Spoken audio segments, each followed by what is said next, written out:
Let's get the facts from New York Congresswoman Elise Stefanik. She is a member of the House Intelligence Committee, the Armed Services and Education and Labor Committees. She's the House Republican Conference Chairwoman. Congresswoman, it is good to see you. Thanks very much for being here. Good to be with you, Maria. Well, we've talked about the FBI a lot, and we've seen plenty of instances where politics dictates what investigations they're going to do, from the Russia collusion story to the Hunter Biden laptop cover-up to the targeting of parents. What happened at the FBI, and can you give us more information about these whistleblowers that Jim Jordan is talking about? Absolutely, Maria. So this is the same agency that you pointed out that had a politicized attack, whether it was the faulty FISA applications, whether it was perpetuating the Russia collusion hoax, or whether it was targeting parents as domestic terrorists. The FBI has been weaponized and politicized to go after Democrats' political opponents. And of course, most recently, the outrageous raid of Mar-a-Lago targeting President Biden's most likely 2024 opponent. And that, of course, is President Donald Trump. There have been over 14 whistleblowers that have reached out to House Republicans, specifically Ranking Member Jim Jordan, our leading Republican on the Judiciary Committee, saying that the FBI is targeting conservatives internally. They have been revoking security clearances, which is the first step, essentially, to firing these individuals because they're unable to do their job at the FBI without those security clearances.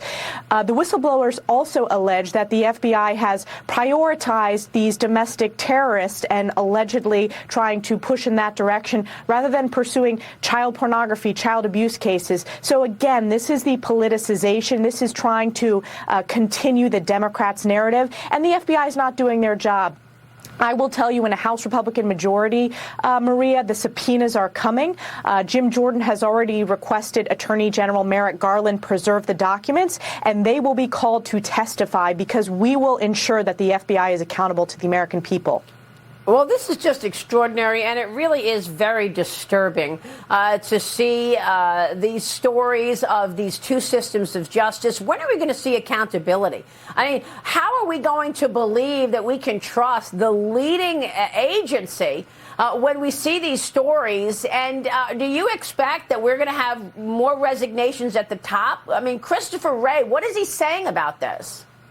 Well, there should be resignations at the top. I believe Christopher Wray should resign for a number of reasons. And it even goes to a local level. We've seen the FBI refuse to provide transparency for a deadly limousine crash in my district where the owner of the limousine company was a longtime FBI informant. So at the local level, there's a lot of accountability, but also at the top, obviously. It comes from the top, and they continue to stick their head in the sands, and they continue to politicize this. Again, this is the same agency that colluded with big tech to suppress the Hunter Biden laptop story leading up to the 2020 elections. That is election interference, and the FBI has refused to answer questions from Congress.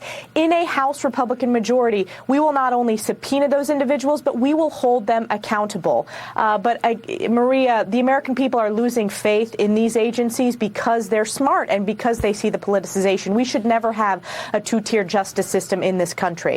Yeah, when I speak with people about the raid on President Trump, I hear the same thing from everybody, and that is, if they can do that to a former president, what can they do to you? And there's a new report that says that the FBI is changing the total number of documents that it reportedly seized from Mar-a-Lago. An additional 63 documents or photographs without classification labels seized by the FBI per an updated inventory list. Why is the FBI changing the inventory list now? And then you've got the U.S. District Judge Eileen Cannon siding with former President Trump in the fight over those seized materials.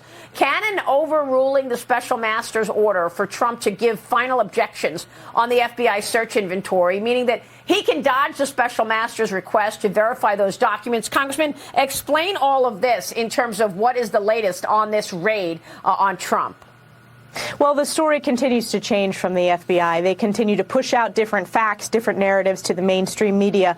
What I want to ensure is that all the information, all the lead up to this very egregious raid, which is a significant overstep, who made the decision to sign off on the raid, what was the justification for the raid, that all needs to be submitted to Congress. Congress needs to we have oversight over these agencies. And the FBI believes that they are accountable to no one when they're accountable to the American people. And it is our job as members of Congress, and we intend to do it in a House Republican majority. Chris Wray has avoided appearing except for one open hearing in front of the House Intelligence Committee. I can tell you that Chris Wray will be sitting in front of me as a member of the House Intelligence Committee in a House Republican majority. But again, the American people are smart. They see this for what it is. They see that the the leadership at the FBI continues to do everything they can to target President Trump, but also target the American people, target patriotic Americans who are conservatives. So we will hold them accountable.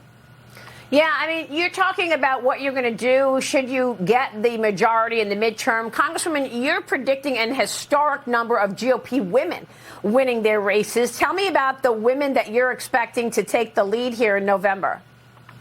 This will be the year of the Republican women, specifically the Latina Republican. I think we're going to sweep South Texas in addition to Mayra Flores. I think we're going to elect Cassie Garcia as well as Monica de la Cruz. We have April Becker, who's an accomplished attorney running in Nevada. We have Amanda Atkins running in the suburbs of Kansas. We will flip that seat. We have Laura Lee, who's the former Secretary of State of Florida, who will pick up a seat there, as well as we have Lori Chavez-DeRemer in Oregon, who will flip a seat. So I've been proud to lead the efforts when it comes to recruiting Republican women, and we are going on offense. And I believe that the mainstream media is trying to downplay what will be a very historic year for Republicans.